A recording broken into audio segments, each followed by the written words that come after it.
السلام علیکم ناظرین، امید کرتا ہوں آپ تمام لوگ خیر و عافیت سے ہوں گے۔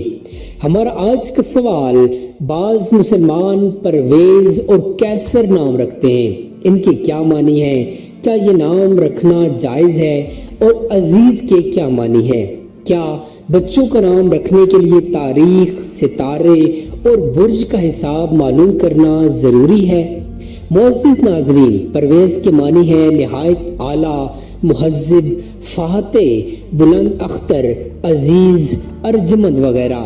اور کیسر لاطینی زبان میں اس بچے کو کہتے ہیں جو ابھی ماں کے پیٹ میں ہو اور ماں فوت ہو جائے اور اسے پیٹ چیر کر یعنی آپریشن کر کے نکالا جائے۔ روم کا اول بادشاہ اغسطس بھی اسی طرح پیدا ہوا تھا، لیکن بعد میں وہ خوش نصیب ثابت ہوا۔ پرویز خسرو ثانی شاہ ایران کا لقب تھا اور اسی طرح روم کے بادشاہوں کا لقب کیسر قرار پایا، لہٰذا پرویز اور کیسر کے معنی میں تو کوئی خرابی نہیں، لیکن چونکہ یہ غیر مسلم بادشاہوں کے امتیازی لقب تھے، اس لیے بہتر یہ ہے کہ یہ نام نہ رکھے جائیں، کیونکہ نام میں نسبت کا بھی اعتبار ہوتا ہے۔ عزیز انبیاء بنی اسرائیل میں ایک مقدس نبی کا نام ہے جنہیں یہودیوں نے اللہ تعالیٰ کا بیٹا قرار دیا تھا۔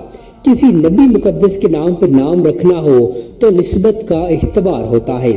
بچے کے نام کے لیے تاریخ پیدائش، ستاروں اور برجوں کو جاننا ضروری نہیں، بس اسلام کی تعلیمات فقط اتنی ہے کہ نام بامانی اور انبیاء کرام علیہ السلام یا اللہ تعالیٰ کے محبوب بندوں کے نام پر ہو تو نسبت کی برکت بھی حاصل ہوگی۔